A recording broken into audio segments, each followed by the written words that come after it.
Hello and welcome to Africa Weekly News Roundup, podcast for 7th to 13th July 2024.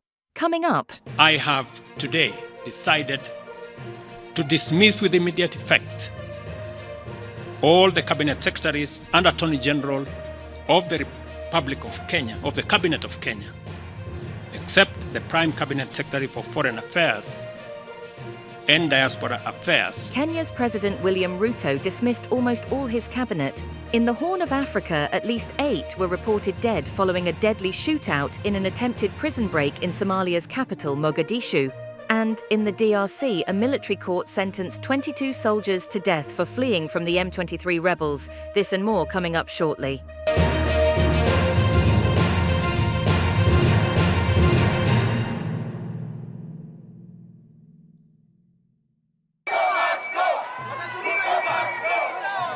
Now, Kenyan President William Ruto on Thursday the 11th of July 2024 announced a cabinet overhaul amid protests. In a decisive move following widespread anti-government protests, President Ruto dismissed nearly his entire cabinet, except for Foreign Minister Musalia Mudavadi. Ruto announced that he will engage in extensive consultations to form a broad-based government, aiming to address the concerns raised by recent unrest. Upon reflection, listening keenly to what the people of Kenya have said, and after a holistic appraisal of the performance of my cabinet and its achievements and challenges, I have today, in line with the powers given to me by Article 1521 and 1525B of the Constitution and Sections 12 of the Office of the Attorney General's Act, decided to dismiss with immediate effect all the Cabinet Secretaries and Attorney General of the Republic of Kenya, of the Cabinet of Kenya, except the Prime Cabinet Secretary and Cabinet Secretary for Cabinet Secretary for Foreign Affairs. The unrest erupted in June when protests against proposed steep tax increases turned violent, resulting in clashes with police and significant damage to Parliament.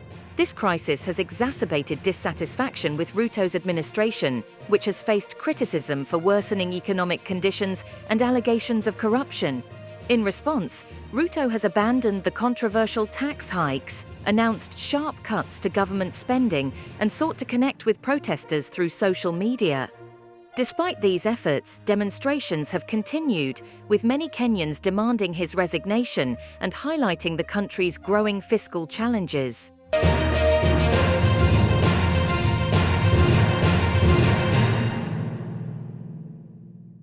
Still staying in East Africa, Kenya's police chief Japhet Koome resigned a day after President Ruto dismissing almost his entire cabinet, following criticism over the police's use of excessive force during the recent anti-government protests that left dozens dead.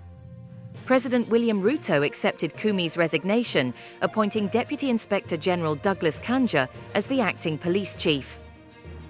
And wrapping up Kenya's police watchdog on Saturday 13th July said it was investigating possible police involvement in the discovery of 9 mutilated bodies found in an abandoned quarry in Mukuru near Nairobi. The Independent Policing Oversight Authority, IPOA, reported that the bodies found near Quarry police station showed signs of torture and mutilation, with 7 believed to be female and 2 males. This investigation comes amid heightened scrutiny of Kenyan police following accusations of excessive force during recent anti-government protests that resulted in dozens of deaths.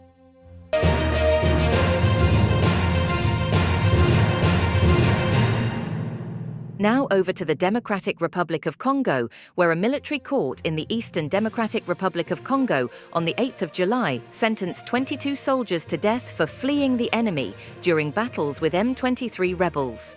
16 soldiers received death sentences in one case, while 6 others were condemned in a separate case, following the death sentences of 25 soldiers the previous week for similar charges.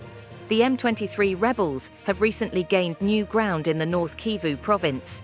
The Kinshasa government blames the neighboring Rwanda for backing the rebels, an accusation the Kigali government has repeatedly denied.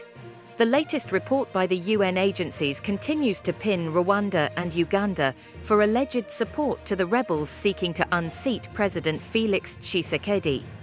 Uganda's deputy military spokesperson, Deo Akiki, has refuted the claims, saying Ugandan soldiers are working hand in hand with Congolese authorities to uproot insurgents in the eastern DRC, even though the report points free passage of the rebel leaders to Uganda and conducting a number of meetings in Uganda.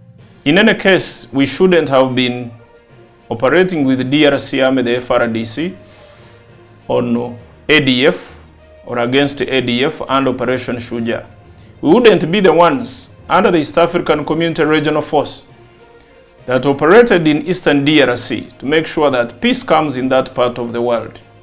So whoever raises a flag that we are supporting dissidents in DRC must be having other reasons why he's doing this. In addition to the death sentences, the court handed down 10-year prison terms to 3 defendants and acquitted 3 others. The intense conflict with M23 rebels has persisted for over 2 years, with the insurgents capturing significant territory and nearly encircling the provincial capital of Goma. The swift and severe sentences reflect the ongoing volatility and the government's struggle to maintain control in the region.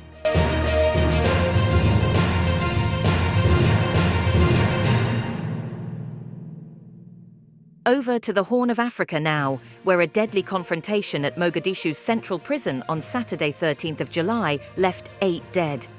According to Colonel Abdikhani Khalaf, the spokesperson for the Somali Army's custodial corps, the clash began when armed inmates attempted a breakout, leading to an exchange of fire that left 5 prisoners and 3 soldiers dead. The attempted escape was reportedly orchestrated by inmates linked to the al-Qaeda-affiliated group Al-Shabaab, who had acquired weapons and planned a coordinated effort to flee. While 18 prisoners and 3 soldiers were injured, no inmates managed to escape. Security sources and Somalia National Television confirmed that the operation was concluded with the neutralization of the terrorist inmates. The ongoing conflict with Al-Shabaab, which has been fighting to overthrow the Somali government for over 17 years, continues to be a significant source of instability in the region. Meanwhile, in Nigeria, at least 22 people, including students, died when a 2-story school building collapsed in central Nigeria's Plateau State on Friday the 12th of July. The Saint Academy building in Busabuji community collapsed shortly after students, many aged 15 or younger, had arrived for classes. Initially, 154 students were trapped, but authorities reported that 132 had been rescued and were receiving treatment in various hospitals. Rescue efforts, involving heavy machinery, concluded with 30 people still hospitalized. Images from the scene showed a devastated concrete structure surrounded by rubble, with villagers weeping and offering help as excavators searched for survivors. Nigeria's National Emergency Management Agency confirmed the end of the rescue operation and cleared the site. That is all we had time for. For this week's Virgin edition of the Weekly News Roundup Africa. You get more on these stories on our website, that is www.africadigitallibrary.com. Remember to visit the channel every Saturday as we bring you the next episode.